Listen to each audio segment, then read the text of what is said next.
to your accommodation in your first year? Where did you live in your first year?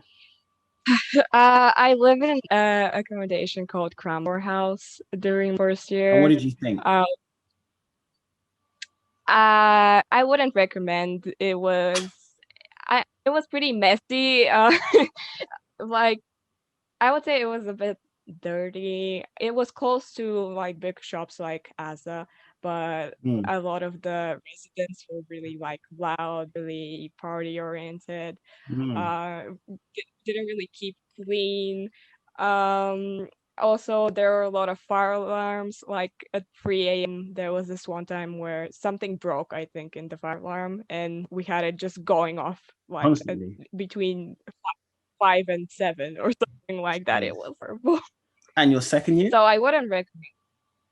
Second year and third year, I'm living in renting house. I'm renting a house And what's it basically with my like going friends. from renting a house to accommodation?